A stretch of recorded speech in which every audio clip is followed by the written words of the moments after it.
Sudah 10 tahun berlalu sejak isteri saya meninggal. Sejak hari itu, saya dan putri saya hidup berdua dengan susah payah.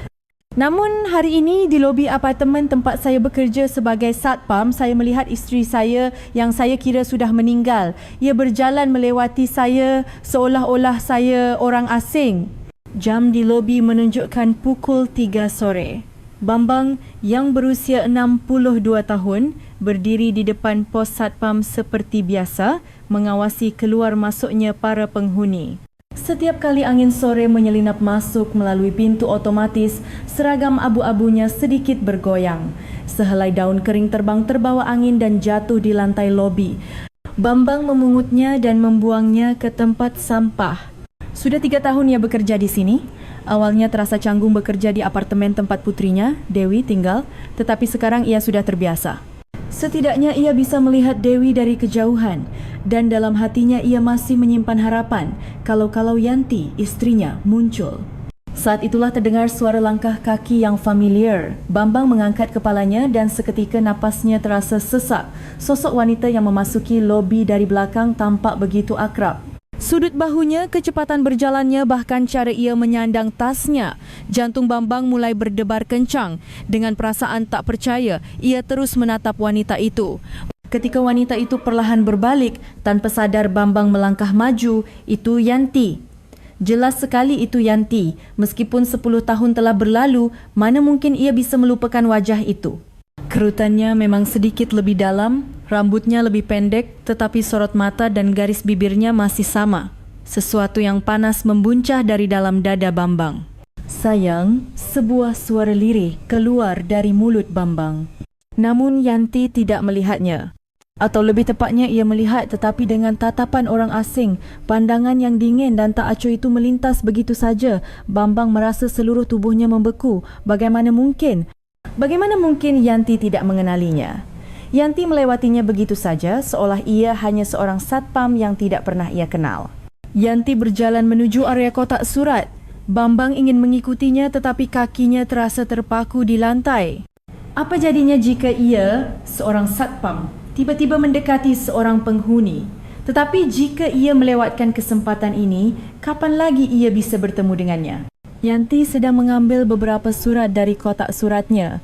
Gerakan tangannya, ekspresinya saat memeriksa surat, semuanya masih sama seperti dulu. Bambang merasa ingin menangis. Bahkan cara Yanti sedikit mengerutkan kening saat membaca surat pun tidak berubah. Bambang mencoba untuk tidak melewatkan satu pun gerakan Yanti, berharap ada momen di mana ia akan mengenalinya. Namun sampai akhir, Yanti sama sekali tidak menyadarinya. "Permisi Bu," sapa Bambang dengan hati-hati. Suaranya bergetar tetapi ia tidak bisa menahannya. Yanti menoleh. Saat itu Bambang semakin yakin itu benar-benar Yanti. Namun ekspresi Yanti benar-benar seperti melihat orang yang sama sekali asing. "Ya, ada apa Pak?" Suaranya sopan tetapi menjaga jarak. Hati Bambang terasa hancur. Bagaimana bisa Yanti tidak mengenalinya? Suami yang telah hidup bersamanya selama puluhan tahun, ayah dari Dewi, bagaimana bisa ia tidak mengenalnya? Maaf. Saya hanya ingin memastikan apakah ibu memeriksa nomor kotak surat yang benar," kata Bambang, berusaha menjaga ketenangannya. Tentu saja itu bohong. Kotak surat tertata rapi dan tidak ada yang perlu diperiksa. Tetapi ia harus mengatakan sesuatu untuk memulai percakapan. Yanti mengangguk lalu kembali merapikan surat-suratnya. Bambang memperhatikan jari-jarinya. Tidak ada cincin kahwin di sana. Kenyataan itu saja sudah membuat dadanya sesak. "Terima kasih Pak," kata Yanti singkat, lalu berjalan menuju lift. Melihat punggungnya, Bambang merasakan seluruh tubuhnya gemetar. Apakah Yanti akan pergi begitu saja, menghilang lagi seperti ini? Di depan lift, Yanti menekan tombol. Wa'ama Yanti menekan.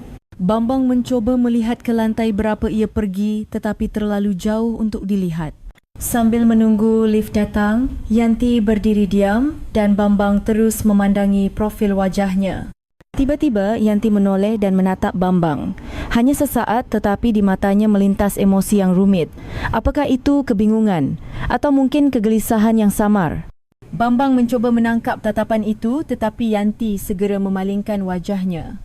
Pintu lift terbuka dan Yanti masuk ke dalam. Sampai detik terakhir, Bambang terus menatapnya, berharap ia akan menoleh sekali lagi. Dan benar saja, Yanti sempat menoleh ke belakang sejenak. Namun pintu lift segera tertutup dan Yanti pun lenyap. Sendirian di lobi, Bambang merasa ingin rebah, kakinya lemas dan ia terduduk di kursi pos satpam. Isteri yang ia rindukan bahkan dalam mimpinya selama 10 tahun baru saja ada di depan matanya tetapi sama sekali tidak mengenalinya. Bagaimana ini bisa terjadi? Dengan tangan gemetar, Bambang mengeluarkan ponselnya. Haruskah ia menelepon Dewi? Tapi apa yang harus ia katakan? Apakah Dewi akan percaya? Kalaupun percaya, apa yang bisa mereka lakukan? Bambang memasukkan kembali ponselnya ke saku. Ini bukan masalah yang bisa dibicarakan dengan gegabah. Ia harus memastikannya terlebih dahulu. Ia harus mencari tahu apakah itu benar-benar Yanti dan mengapa ia tidak mengenalinya.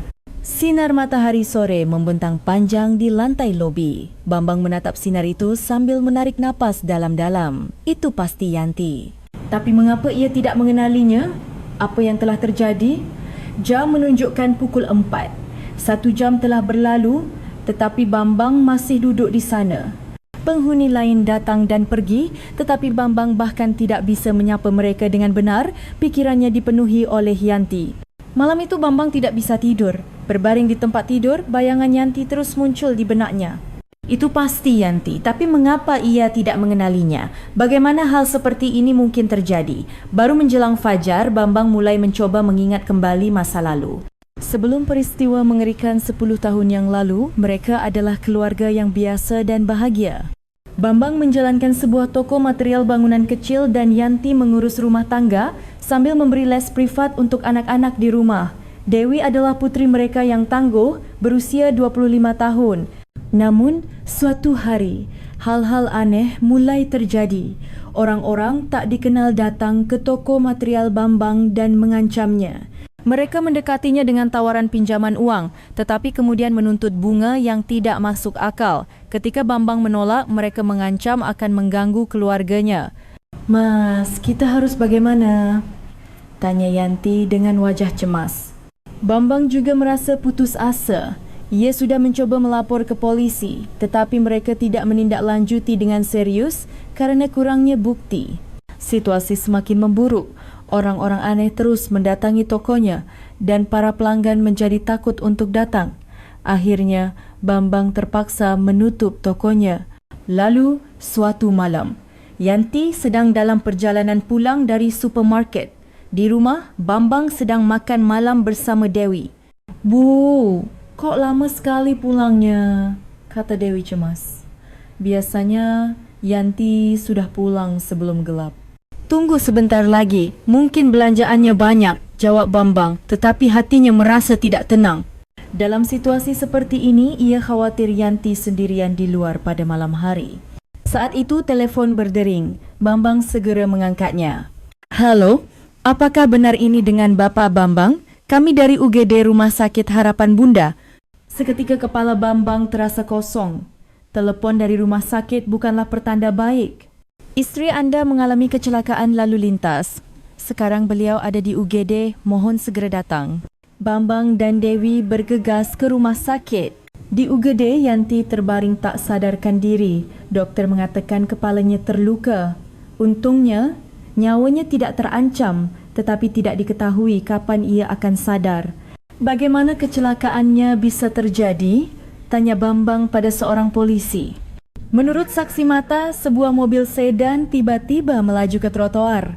Tapi mobil itu melarikan diri dan plat nomornya tidak teridentifikasi. Bambang merasa seluruh tubuhnya mendingin. Apakah ini kecelakaan biasa atau perbuatan orang-orang itu? Yanti tidak sadarkan diri selama seminggu. Bambang dan Dewi merawatnya siang dan malam di rumah sakit. Lalu suatu malam Yanti tiba-tiba menghilang. "Suster, isteri saya ke mana?" tanya Bambang panik, tetapi para perawat juga tidak tahu. CCTV pun diperiksa, tetapi tidak ada rekaman yang menunjukkan bagaimana Yanti keluar. Seolah-olah ia lenyap begitu saja. Polisi melakukan pencarian tetapi tidak dapat menemukan Yanti. Beberapa hari kemudian, pakaian Yanti ditemukan di tepi sungai. Polisi menduga ia jatuh dan tenggelam. "Ayah, apa ibu benar-benar sudah meninggal?" tanya Dewi sambil menangis. Bambang juga tidak bisa menahan air matanya. Namun ada sesuatu yang aneh, jasadnya tidak ditemukan. "Kita tunggu sampai jasadnya ditemukan," kata Bambang, mencoba untuk tidak kehilangan harapan. Tetapi sebulan, 2 bulan berlalu, Yanti tidak juga ditemukan. Akhirnya, polisi menutup penyelidikan dan Bambang tidak punya pilihan selain mengadakan upacara pemakaman untuk Yanti.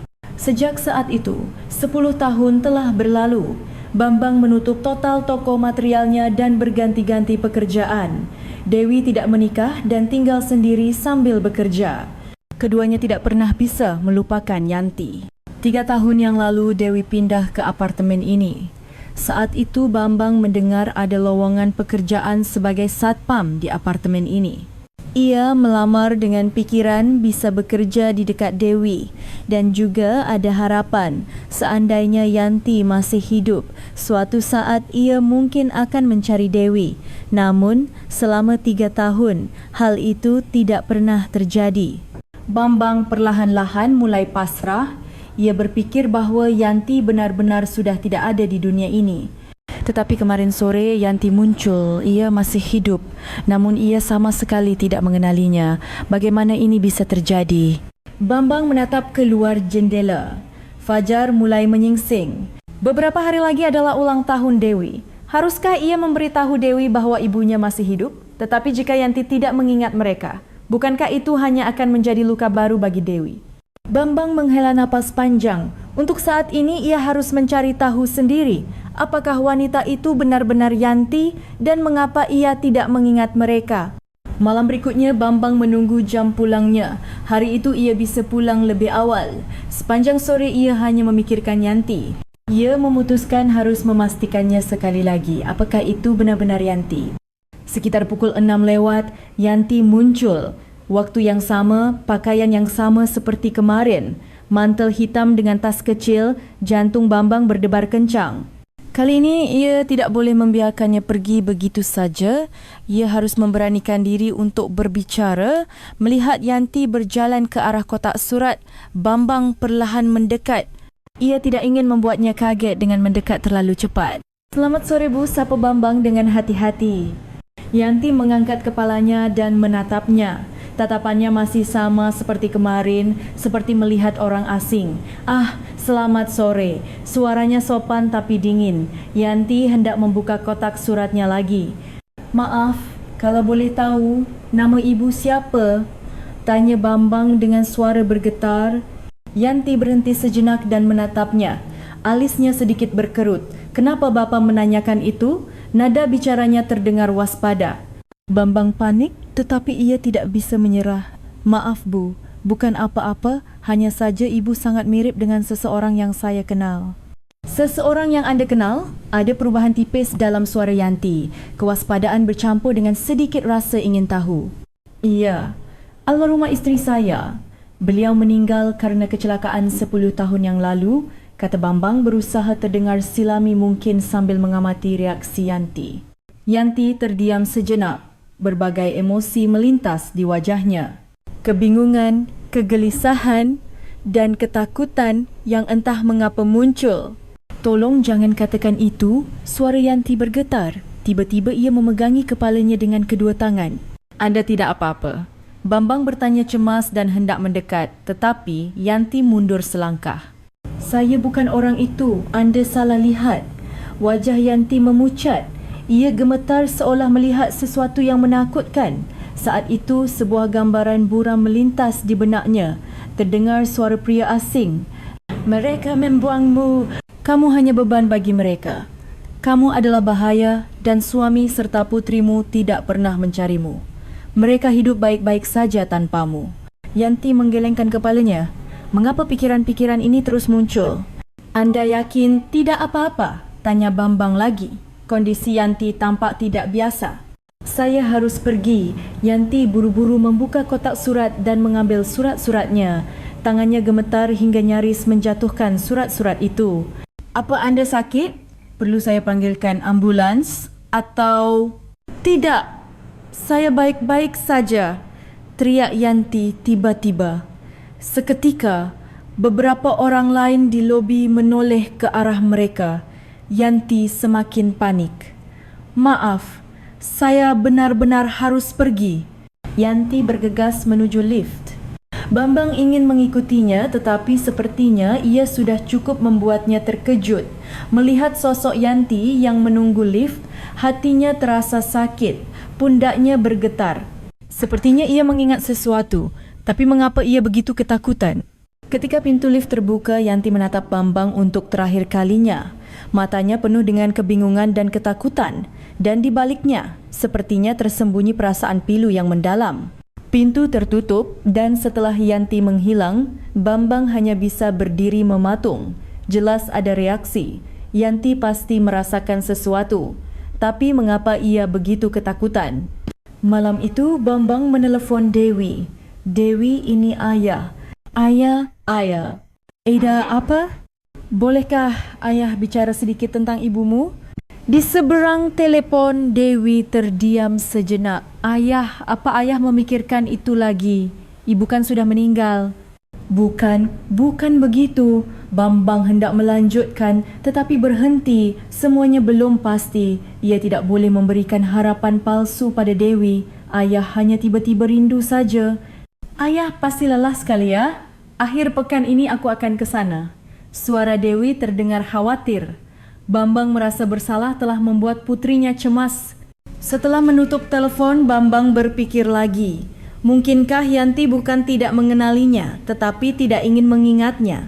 Atau ada seseorang yang membuatnya tidak bisa mengingat? Bambang memutuskan untuk mendekatinya dengan lebih hati-hati mulai besok. Ia harus membantu Yanti mengembalikan ingatannya sedikit demi sedikit tanpa membuatnya terkejut.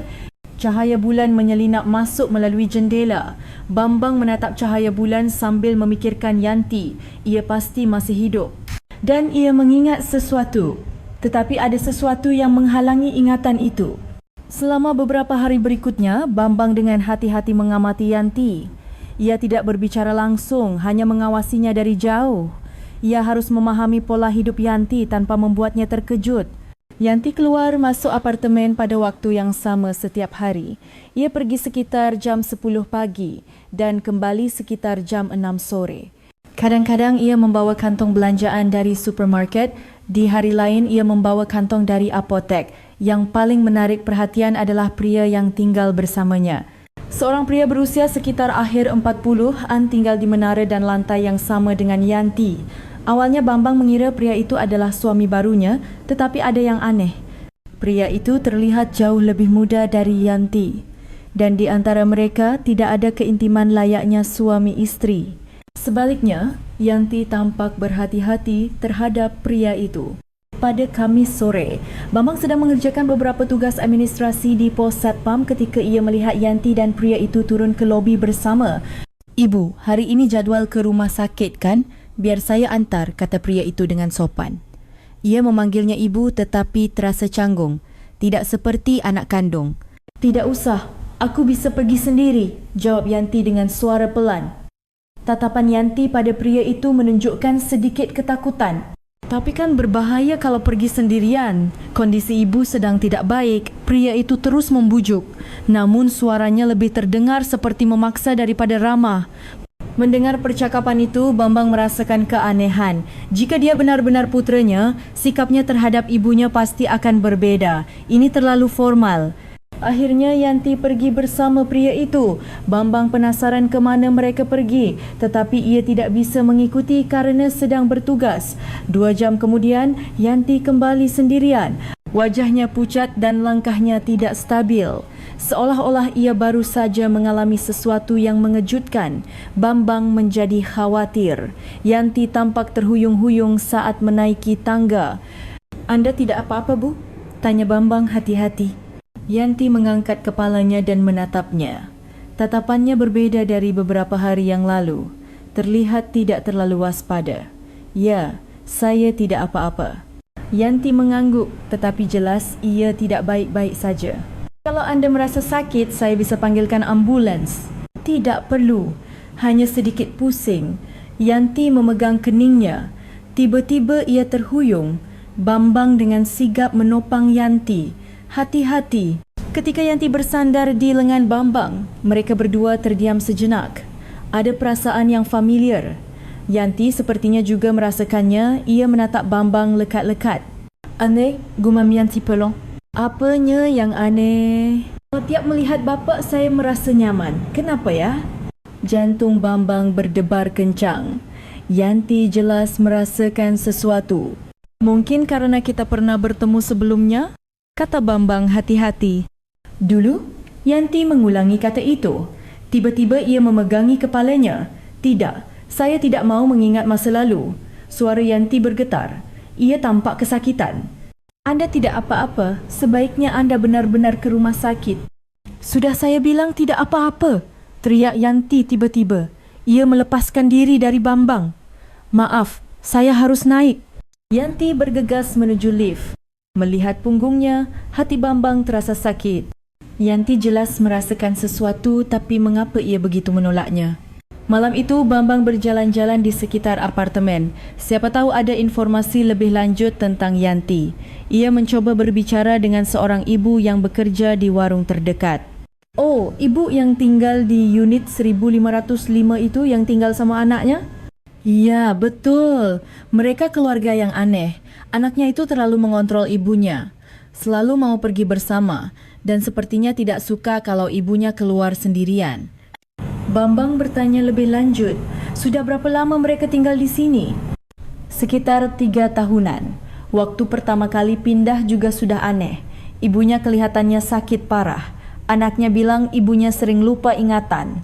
Hati Bambang terasa berat. 3 tahun lalu itu berarti 7 tahun setelah Yanti menghilang. Apa yang terjadi selama itu? Anaknya orangnya seperti apa? Ya, kelihatannya ramah. Tapi ada yang aneh. Tidak seperti anak kandung. Dan kadang-kadang kalau saya dengar dia menelepon, bicaranya seperti sedang melapor ke seseorang. Bambang semakin yakin. Pria itu tidak mungkin anak kandung Yanti. Pasti ada tujuan lain. Dalam perjalanan pulang, Bambang tenggelam dalam pikirannya. Yanti jelas dikendalikan oleh seseorang. Dan orang itu tidak ingin Yanti mengingat masa lalunya. Tapi bagaimana ia bisa menolongnya? Bertindak gegabah bisa membuat Yanti dalam bahaya yang lebih besar. Bambang memutuskan untuk mengumpulkan lebih banyak informasi terlebih dahulu. Ia harus mencari tahu siapa pria itu dan apa yang sebenarnya terjadi pada Yanti. Sekitar seminggu kemudian, Bambang bisa pulang lebih awal. Ada pemeriksaan fasilitas di kantor manajemen, jadi pekerjaannya selesai jam 5 sore. Saat hendak meninggalkan apartemen, ia melihat sosok yang dikenalnya dari kejauhan. Itu Dewi. Sepertinya ia juga pulang lebih awal dari biasanya. Tapi ekspresi Dewi tidak baik. Bambang mendekati Dewi. Dewi, ada apa? Wajahmu murung. Oh ayah, tumben pulang cepat. Dewi menjawab sambil memaksakan senyum, tapi suaranya terdengar lemah. Ada masalah di kantor? Hanya ada sedikit masalah rumit, tidak apa-apa kok. Dewi berkata begitu, tetapi jelas ada sesuatu yang terjadi. Pundaknya terkulai tidak seperti mosemnya yang biasanya percaya diri. Saat itu, Yanti terlihat keluar dari pintu masuk apartemen.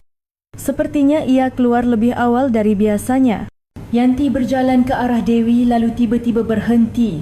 Ia melihat sosok Dewi. Ekspresi Yanti saat menatap Dewi terasa aneh. Bukan seperti melihat orang asing, terlihat seperti ada kekhawatiran. Dewi tidak menyadari kehadiran Yanti. Ia menundukkan kepalanya. Namun Yanti mulai mengikuti Dewi dari belakang secara diam-diam, dari kejauhan agar tidak ketahuan. Bambang terkejut. Mengapa Yanti mengikuti Dewi? Bambang pun dengan hati-hati mengikuti mereka dari belakang. Ia penasaran bagaimana Yanti akan mengamati Dewi. Dewi masuk ke sebuah kafe di dekat situ.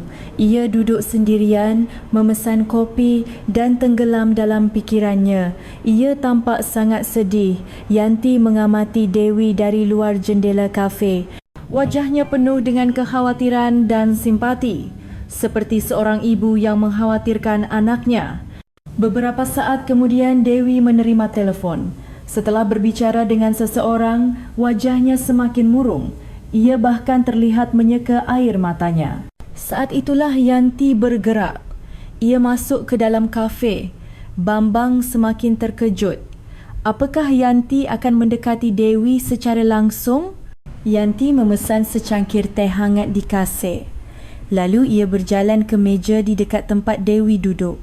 "Permisi," sapa Yanti dengan lembut. Dewi mengangkat kepalanya. "Ya?" "Apakah kamu sedang ada masalah berat?" Suara Yanti penuh dengan ketulusan. Dewi terkejut. Tiba-tiba ada orang asing yang mengkhawatirkannya. Tidak apa-apa, Bu. Minumlah ini."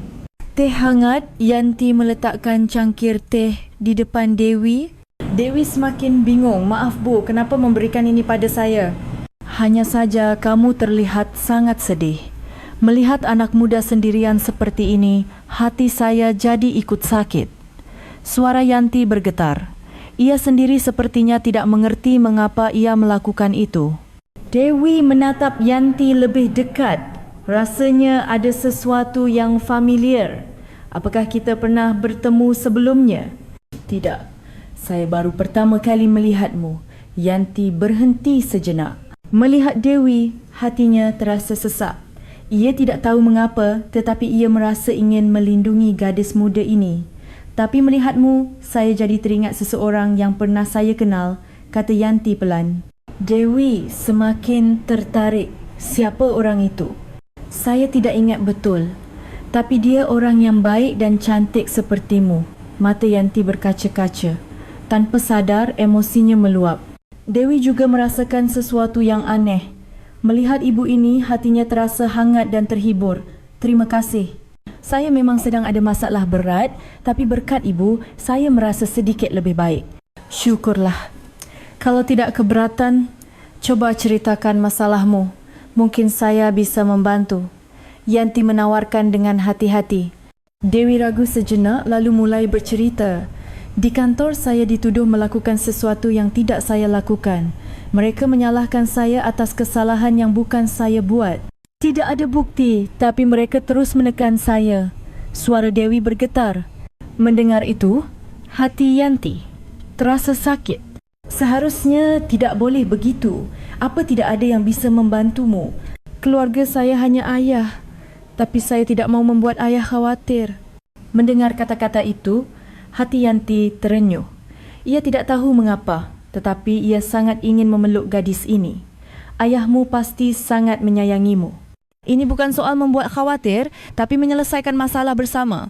Kata-kata Yanti terasa begitu hangat, seperti seorang ibu. Mendengarnya, Dewi menangis. "Terima kasih banyak. Kita baru bertemu, tapi ibu sudah menghibur saya seperti ini. Kalau aku punya anak perempuan sepertimu, aku pasti akan sangat bangga." Setelah mengatakan itu, Yanti sendiri terkejut. Mengapa kata anak perempuan keluar dari mulutnya? Mata Dewi kembali berkaca-kaca. "Kalau ibu saya masih ada, saya pasti ingin menceritakan ini padanya." Mendengar kata-kata Dewi, hati Yanti terasa seperti disayat. Air matanya mengalir deras. "Ibu, kenapa ibu menangis?" tanya Dewi kaget. "Saya tidak tahu. Hati saya terasa sakit." Yanti tidak bisa memahami perasaannya sendiri. Tapi yang jelas, ia ingin melindungi gadis muda ini. Mengamati dari luar kafe, Bambang merasa dadanya sesak karena haru. Yanti mengkhawatirkan Dewi. Meskipun tidak ingat, naluri keibuannya masih ada. Beberapa hari kemudian Bambang bekerja lembur. Salah satu rekannya sakit, jadi ia harus menggantikannya shift malam. Sekitar jam 9 malam, terdengar suara keras dari unit 1505. Suara seseorang yang sedang marah. Bambang khawatir. Apakah terjadi sesuatu pada Yanti? Beberapa saat kemudian, pria itu turun ke lobi. Wajahnya tegang dan ia sedang berbicara di telefon dengan seseorang. "Baik, saya mengerti. Saya akan lebih berhati-hati. Hal seperti ini tidak akan terjadi lagi." Suara pria itu terdengar tegang, seperti sedang melapor pada seseorang. Setelah pria itu keluar, Bambang menunggu di dekat lift, berharap Yanti akan turun. Sekitar 1 jam kemudian, Yanti benar-benar muncul. Tapi ada lebam di wajahnya. Bambang terkejut. "Wajah anda kenapa?" tanya Bambang panik sambil mendekat. Yanti menunduk menghindari jawaban. "Tidak apa-apa, hanya jatuh." Ini bukan luka karena jatuh. Apa ada yang memukul Anda? Suara Bambang bercampur amarah. Yanti menatapnya kaget. Kenapa Bapak begitu marah? Karena istri saya terluka. Katakan siapa yang melakukan ini, kata Bambang dengan putus asa. Namun Yanti menggelengkan kepala. Saya tidak bisa mengatakannya. Lagi pula, Bapak kan tidak ada hubungannya dengan saya. Kata-kata itu menyakiti hati Bambang. Tidak ada hubungan, suami yang hidup bersamanya selama puluhan tahun, kita tidak asing, teriak Bambang. Yanti semakin kaget dan mundur. Saya benar-benar tidak mengerti. Kenapa Bapak begitu peduli pada saya? Suara Yanti bergetar. Ia tampak bingung. Karena Bambang hendak memulai, tetapi pintu lift terbuka. Pria itu kembali. Ibu, sedang apa di sini? Tanya pria itu dengan suara dingin. Ia menatap tajam ke arah Bambang. Hanya mengobrol sebentar dengan Pak Satpam. Bukankah sudah saya katakan, ibu tidak boleh keluar sendirian malam-malam? Nada bicara pria itu penuh ancaman. Yanti semakin meringkuk ketakutan. Maaf, kata Yanti pelan. Melihat itu, Bambang semakin marah. Pria ini jelas mengendalikan Yanti. Isteri anda terluka, sebaiknya dibawa ke rumah sakit, kata Bambang pada pria itu. Tidak perlu, bisa diobati di rumah, jawab pria itu tegas. Ia lalu memegang lengan Yanti. Ibu, ayo kita naik. Yanti menatap Bambang sekali lagi. Matanya seolah meminta tolong, penuh keputusasaan. Tapi ia segera menunduk dan mengikuti pria itu. Setelah mereka menghilang, Bambang hanya bisa berdiri mematung. Yanti jelas dalam bahaya. Tapi ia tidak tahu bagaimana cara menolongnya. Keesokan paginya, Bambang menelepon Dewi. Dewi, ini ayah. Kamu bilang kemarin bertemu dengan ibu-ibu itu kan? Iya. Ibu yang mana ya? Ibu yang menghiburmu di kafe. Dewi berpikir sejenak lalu menjawab. Oh, ibu itu? Beliau baik sekali. Memangnya kenapa? Menurutmu, orangnya seperti apa? Orang yang hangat. Anehnya, melihat beliau, aku jadi teringat ibu. Jantung Bambang berdebar kencang. Teringat ibu? Iya. Rasanya seperti waktu kecil dulu ibu menghiburku. Suaranya mirip, gerak-gerik tangannya juga. Mendengar kata-kata Dewi, Bambang semakin yakin. Dewi juga merasakannya secara tidak sadar. Dewi, bisakah kita bertemu lagi dengan ibu itu? Kenapa? Tiba-tiba ayah tertarik padanya. Dewi berhenti bicara. Sepertinya ia menyadari sesuatu. Ayah, jangan-jangan. Dewi, ayah akan ke sana sekarang untuk menjelaskan. Tunggu di rumah.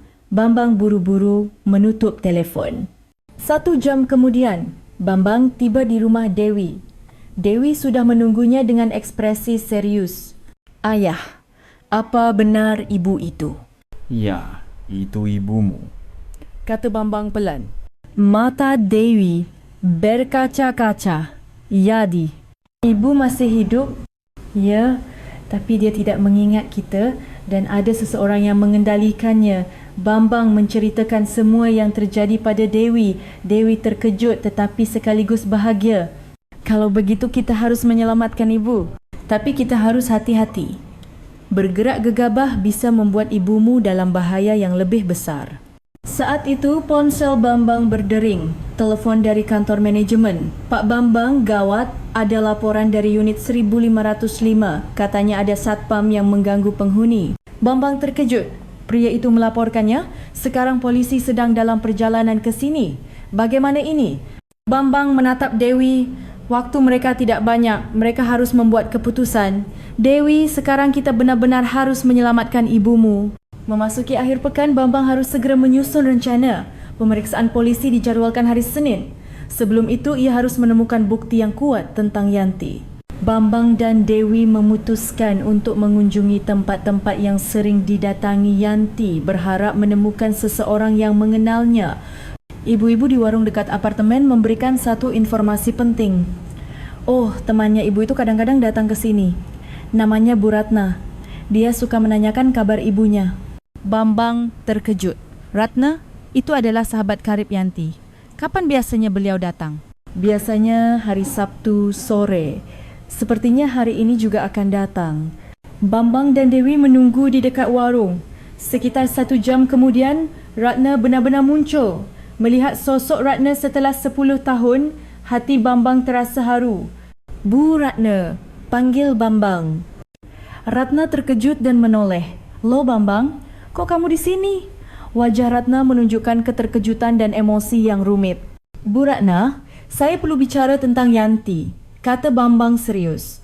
Ratna melihat sekeliling lalu mengajak mereka ke tempat yang lebih sepi. Duduk di bangku taman terdekat, Bambang menceritakan semuanya kepada Ratna. Dari pertemuannya kembali dengan Yanti hingga fakta bahawa Yanti tidak mengingat mereka. Mendengar cerita itu, Ratna menangis. Aku tahu Yanti masih hidup." "Apa?" tanya Bambang kaget. "Aku sudah tahu sejak 3 tahun lalu. Aku tidak sengaja melihatnya di supermarket." Tapi Ratna berhenti. Dewi mendekat dan memegang tangan Ratna. "Tante, tolong ceritakan apa yang terjadi." "Yanti tidak mengenaliku dan dia tampak ketakutan. Saat aku cuba mendekat, dia berusaha lari." Suara Ratna bergetar. "Lalu apa yang tante lakukan?" "Aku hanya mengamatinya dari jauh, melihat bagaimana dia hidup, dengan siapa dia tinggal. Tapi banyak sekali keanehan." Ratna menceritakan satu persatu hal yang ia temukan. Pria yang bersamanya itu bukan anak kandungnya. Dewi mengangguk dan kondisi Yanti sepertinya tidak baik. Ingatannya buruk dan kadang-kadang dia bergumam sendirian. "Bergumam tentang apa?" tanya Bambang. "Mereka membuangku," katanya, "sering begitu. Juga aku ini orang yang berbahaya." Bambang merinding. Seseorang telah menanamkan pikiran itu pada Yanti. Yang lebih aneh lagi, Yanti kadang menangis sendirian, terutama saat melihat gadis-gadis muda. Mendengar itu, hati Dewi terasa sakit. Ibunya merindukannya. "Tante Ratna, apa tante tahu lebih detail lagi bagaimana Yanti bisa jadi seperti itu?" "Sebenarnya ada satu hal lagi yang aku temukan," kata Ratna hati-hati. "Ada seorang kakek yang dirawat Yanti. Aku bertemu mereka di rumah sakit dan sepertinya kakek itu tahu sesuatu tentang Yanti." "Kakek seperti apa?" "Usianya sekitar 70-an dan kondisinya sangat lemah. Yanti mengantarnya ke rumah sakit setiap hari. Tapi tatapan kakek itu berbeda. Dia terlihat sangat menyayangi Yanti seperti putrinya sendiri." Bambang merasa gambaran itu mulai terbentuk. Bisakah kita bicara dengan kakek itu? Kita harus hati-hati. Pria itu selalu mengawasi Yanti. Tapi pada hari Kamis sore, pria itu biasanya tidak ada. Kalau kita ke rumah sakit saat itu, kita bisa bertemu kakek itu. Ratna memberitahu nama dan lokasi rumah sakit. Tapi Bambang hati-hati sekali. Pria itu bukan orang biasa. Dia mengontrol Yanti sepenuhnya. Memeriksa teleponnya, membatasi kegiatannya. "Bagaimana tante bisa tahu?" "Kadang aku melihat mereka di supermarket. Sikap Yanti sangat berbeza saat sendirian dan saat bersama pria itu. Saat sendirian, dia terlihat lebih santai. Tapi saat bersama pria itu, dia sangat tertekan." Dewi mengepalkan tangannya. "Kalau begitu kita harus menyelamatkan ibu." "Tapi kita tidak boleh gegabah. Pria itu bisa saja membawa Yanti ke tempat lain," kata Ratna. Kata-kata Ratna benar. Mereka harus bertindak hati-hati. "Kita temui dulu kakek itu. Siapa tahu beliau tahu apa yang terjadi pada Yanti," kata Bambang. "Oh ya, Bu Ratna, apa Yanti masih membawa barang-barang lamanya?" Ngomong-ngomong, Yanti memakai kalung kecil di lehernya. Dia sering memainkannya." "Kalung seperti apa?" "Bentuknya hati kecil. Sepertinya ada sesuatu di dalamnya. Kadang dia mencoba membukanya, tapi kemudian mengurungkannya." Bambang ingat kalung itu. Itu adalah hadiah ulang tahun pernikahan ke-10 mereka. Di dalamnya ada foto masa kecil Dewi. "Kalung itu saya yang memberikannya," suara Bambang bergetar. "Kalau begitu, di lubuk hati Yanti yang terdalam, ingatan tentang keluarga masih ada," kata Ratna penuh harap. Matahari mulai terbenam. Sebelum berpisah, Bambang, Dewi dan Ratna bertukar nomor telefon. "Kita bertemu di rumah sakit hari Kamis. Semoga kita bisa menemukan sesuatu melalui kakek itu." Dalam perjalanan pulang, Bambang berkata pada Dewi, "Dewi, sekarang ada harapan." "Iya ayah, kita pasti bisa menyelamatkan ibu."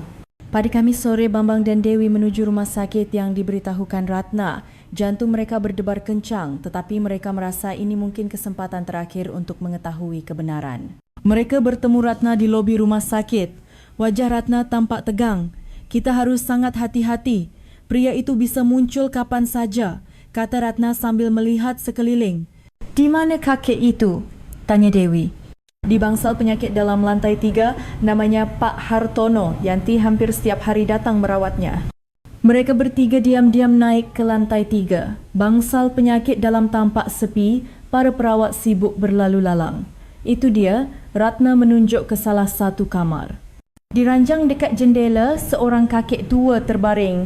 Tubuhnya kurus tetapi matanya tajam. Bambang mendekat dengan hati-hati. Selamat sore, Pak. Pak Hartono menoleh menatap Bambang.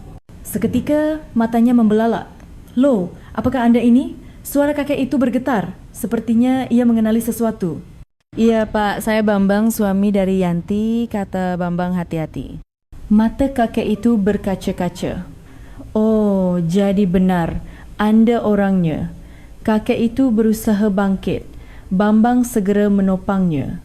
Pak, jangan dipaksakan. Yanti sangat merindukan kalian.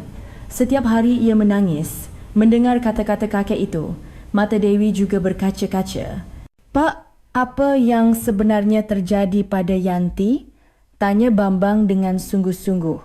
Kakek itu menarik napas dalam-dalam dan mulai bercerita. 7 tahun yang lalu, saya yang menemukan Yanti tergeletak di tepi sungai.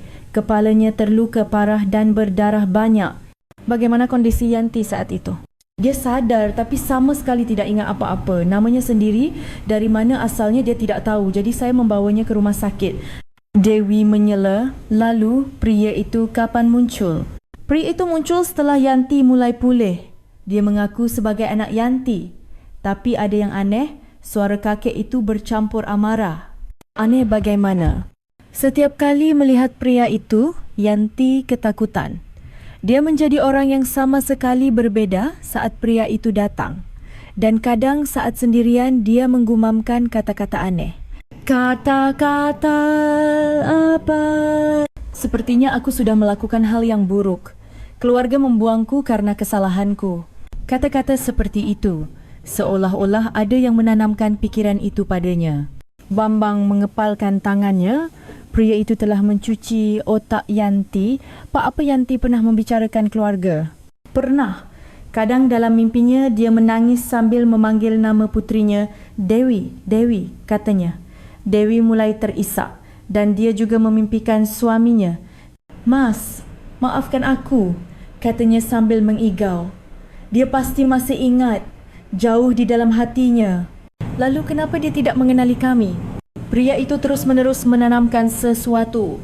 Setiap kali pembicaraan mengarah ke keluarga, Yanti bilang kepalanya sakit dan menjadi ketakutan. Seolah-olah memikirkan keluarga adalah hal yang berbahaya. Kakek itu mengeluarkan secarik kertas kecil dari sakunya. Ini catatan yang kadang Yanti tulis. Dia menulisnya diam-diam, menyembunyikannya lalu membuangnya. Bambang menerima kertas itu.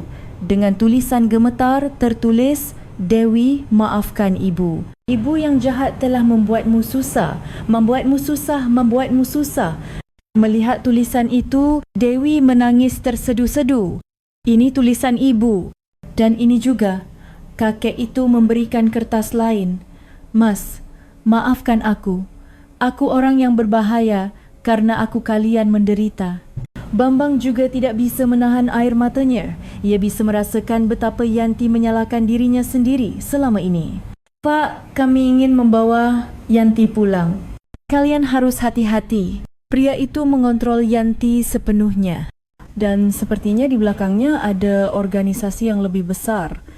Saat itu terdengar suara langkah kaki di koridor. Ratna melihat ke arah jendela, wajahnya memucat. Gawat. Pria itu datang bersama Yanti. Bambang segera berkata pada kakek itu, Pak, tolong rahasiakan kedatangan kami.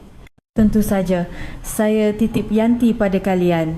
Anak itu sudah sangat menderita. Mereka bertiga bergegas keluar dari kamar dan menuju tangga darurat. Dari lift terdengar suara Yanti. Saya datang menjenguk bapa. Bersembunyi di sudut koridor, mereka melihat Yanti dan pria itu masuk ke kamar kakek. Wajah Yanti tampak murung dan lelah. "Sekarang bagaimana?" tanya Dewi. "Sekarang sudah jelas. Ibu pasti mengingat kita. Dan pria itu telah mencuci otak dan mengendalikannya," kata Bambang tegas. "Kalau begitu kita langsung temui ibu dan... Jangan, itu bisa lebih berbahaya. Kita harus membangunkan ingatan yang sesungguhnya di dalam hati ibumu, Sela Ratna. Aku tahu satu tempat. Tempat kenangan yang sering Yanti dan aku datangi. Bagaimana kalau kita bertemu di sana?" Bambang berfikir sejenak, berisiko, tapi ini mungkin kesempatan terakhir mereka. "Baik, kita coba." Malam itu Bambang dan Dewi pergi ke tempat yang dikatakan Ratna, sebuah taman kecil tempat Bambang dan Yanti sering berkencan. Mereka duduk di bangku menunggu Yanti. "Apa ibu benar-benar akan datang?" tanya Dewi cemas. "Pasti datang." Ratna sudah menghubungi Yanti dan bilang kalau kondisi kakek kritis, jawab Bambang, meskipun dalam hatinya ia juga khawatir siapa tahu pria itu ikut datang. Sekitar 30 menit kemudian, Yanti muncul sendirian. Ia berjalan tergesa-gesa, jantung Bambang berdebar. Saat Yanti memasuki taman, Bambang bangkit dari bangku. Yanti melihat Bambang dan berhenti. "Pak Satpam, kenapa Bapak ada di sini?" "Bu, kita perlu bicara sebentar." Bambang mendekat dengan hati-hati. Yanti hendak mundur. "Kakek tidak apa-apa." "Aku berbohong." Ratna muncul dari tempat persembunyiannya. Yanti semakin bingung. "Tante Ratna, ada apa ini?" "Yanti, apa kamu benar-benar tidak kenal orang ini?" Ratna menunjuk ke arah Bambang. Yanti tampak bingung. "Saya benar-benar tidak kenal. Kenapa semua orang..." Saat itu Dewi muncul. Begitu melihat Dewi, mata Yanti berkaca-kaca. "Kamu kan yang di kafe?" "Ibu," kata Dewi dengan suara bergetar. Mendengar kata itu, Yanti memegangi kepalanya. "Tidak, jangan katakan itu. Kepalaku sakit." Bambang perlahan mendekat. Dari sakunya, ia mengeluarkan sebuah kalung kecil. Kalung yang sama persis dengan yang dipakai Yanti. "Sayang, apa kamu ingat ini?" Bambang membuka kalung itu. Di dalamnya ada foto masa kecil Dewi. Saat melihat foto itu, seluruh tubuh Yanti mulai bergetar. Ini hadiah ulang tahun pernikahan kita yang ke-10. Aku memasukkan foto putri kita, Dewi. Air mata Yanti mengalir deras. Sesuatu dalam ingatannya mulai muncul. Dewi, gumam Yanti sambil menatap Dewi. Dewi mendekati Yanti. "Ibu, ini aku, Dewi." Tidak, kalian membuangku. Katanya aku orang yang berbahaya." Yanti menggelengkan kepala, menolak kenyataan itu. Bambang memegang tangan Yanti. "Sayang, kapan kami membuangmu? Selama 10 tahun, tidak sehari pun kami melupakanmu. Tapi, seseorang telah membohongimu. Kami menunggumu selama 10 tahun." Bambang mengeluarkan barang lain. "Celemek yang sering dipakai Yanti. Apa kamu ingat ini juga? Kamu selalu memakai celemek ini saat memasak untuk Dewi."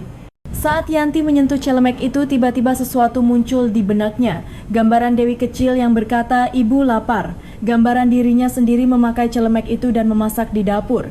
Dewiku," kata Yanti sambil menatap Dewi. Dewi menangis dan memeluk Yanti. "Ibu, aku rindu." "Maafkan ibu, maaf.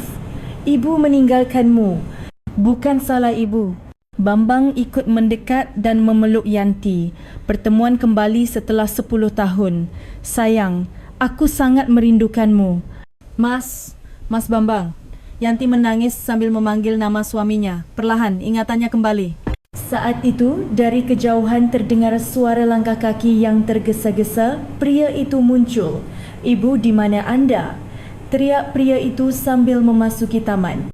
Mendengar suara itu, Yanti kembali ketakutan. "Tidak, nanti aku dimarahi lagi." "Tenang, sekarang ada kami," kata Bambang sambil melindungi Yanti. Pria itu menemukan mereka dan mendekat. "Ibu, siapa orang-orang ini?" Bukankah sudah saya bilang jangan bertemu dengan orang asing? Mereka bukan orang asing, kata Yanti dengan suara bergetar. Apa maksudmu? Dia suamiku dan ini putriku. Wajah pria itu mengeras. Ibu, Anda mulai mengigau lagi. Keluarga Anda hanya saya? Tidak, sekarang aku ingat. Kamu yang berbohong, kata Yanti dengan berani. Pria itu panik tetapi segera mengancam, ibu, ayo kita pulang. Anda harus minum obat. Aku tidak akan pergi. Aku akan bersama keluargaku yang sebenarnya. Saat itu terdengar suara sirene polisi. Ratna sudah menelepon polisi sebelumnya. Pria itu mencoba kabur tetapi polisi sudah mengepung taman. Rudy, Anda ditahan atas tuduhan penyekapan dan pengancaman. Seorang polisi memborgol pria itu. Pria itu meronta tetapi sia-sia. Semuanya sudah berakhir, kata Bambang pada Yanti. Benarkah? Benar-benar sudah berakhir? Iya. Sekarang kita bisa bersama lagi sebagai keluarga, kata Dewi sambil memegang tangan Yanti. Namun, Yanti masih punya satu kekhawatiran. Lalu bagaimana dengan kakek Hartono? Aku tidak bisa meninggalkannya sendirian. Kalau begitu, kita ajak kakek tinggal bersama kita, kata Bambang dengan hangat. Benarkah? Tentu saja, kakek yang telah menyelamatkanmu. Sekarang, giliran kita yang merawatnya. Yanti kembali menangis. Kali ini, air mata kebahagiaan. Seminggu kemudian, rumah kecil Bambang benar-benar berubah. Sebuah kamar tambahan disiapkan untuk kakek Hartono dan sebuah meja rias kecil diletakkan untuk Yanti. Hari ini adalah makan malam pertama mereka berempat. Yanti sedang memasak sop ayam di dapur dan Dewi menata meja. Bambang memapah kakek Hartono ke meja makan. Silakan duduk, Pak, kata Bambang. Terima kasih. Terima kasih banyak, kata Pak Hartono dengan mata berkaca-kaca. Orang yang telah merawat Yanti selama 7 tahun, kini dirawat oleh mereka. Yanti, aroma sop ini sama seperti dulu, kata kakek sambil mencium aroma sop ayam. Iya Pak, saya masak seperti biasa, jawab Yanti sambil tersenyum. Wajahnya tidak lagi menunjukkan ketakutan. Yang ada hanyalah senyum hangat. Bu, ada yang bisa aku bantu? Tanya Dewi sambil menghampiri ke dapur. Tidak usah, Dewi duduk saja, Yanti mengelus kepala Dewi. Waktu 10 tahun yang hilang tidak bisa menghapus kasih sayangnya. Oh ya, Dewi, bagaimana masalah di kantormu? Sudah beres, Bu. Kebenarannya terungkap dan kesalahpahamannya sudah selesai. Dewi tersenyum cerah. Setelah Yanti kembali, semua hal menjadi lebih baik. Mereka berempat duduk mengelilingi meja makan. Bambang mengangkat mangkuk nasinya dan berkata, ini adalah makan malam pertama kita sebagai keluarga. Keluarga. Yanti menggulangi kata itu sambil tersenyum. Kakek Hartono juga keluarga kita sekarang, kata Dewi sambil menatap kakek. Orang tua ini, kalau bukan karena kakek menyelamatkan ibu, bagaimana mungkin kita bisa bertemu lagi? Kata Bambang tulus. Kalian bilang begitu, saya jadi terharu. Rasanya saya tidak akan kesepian lagi. Suara kakek terdengar bahagia. Pak, silakan coba sop ayamnya. Masakan Yanti ini juara, kata Bambang sambil menyendukkan sop ke mangkuk kakek. Wah, enak sekali. Makanan rumahan ternyata senikmat ini. Pak, saya akan memasakkannya untuk Bapak setiap hari, kata Yanti sambil menatap kakek dengan penuh rasa terima kasih dan kasih sayang. Bu, apa ingatan ibu sudah pulih sepenuhnya? Tanya Dewi. Hati-hati. Masih muncul sedikit demi sedikit. Tapi yang terpenting sudah kuingat semua. Betapa berharganya kalian dan betapa kita saling mencintai, kata Yanti sambil menatap Bambang dan Dewi bergantian. Sayang, kamu sudah sangat menderita selama ini. Tidak apa-apa. Bisa bertemu denganmu lagi membuat semua waktu itu berarti, kata Bambang sambil memegang tangan Yanti. Ayah juga sudah sangat menderita, menunggu ibu selama 10 tahun. Dewi, kamu juga. Pasti berat sekali hidup tanpa ibu. Semua sudah berlalu. Yang penting sekarang kita bersama lagi, kata Dewi sambil tersenyum cerah. Setelah makan malam, mereka berempat duduk di ruang tamu sambil minum teh. Televisi menayangkan berita malam. Orang-orang itu bagaimana kabarnya? Tanya Yanti cemas. Rudy sudah ditahan. Organisasi di belakangnya juga sedang diselidiki, jawab Bambang. Mereka tidak akan bisa mengganggu kita lagi. Syukurlah. Sekarang aku benar-benar lega. Yanti menghela napas lega. Pak, apa ada yang tidak nyaman? Tanya Dewi sambil memperhatikan kakek. Sama sekali tidak. Justru bersama keluarga yang hangat seperti ini, hatiku jadi tenang. Pak, sudah waktunya minum obat. Yanti membawakan obat untuk kakek.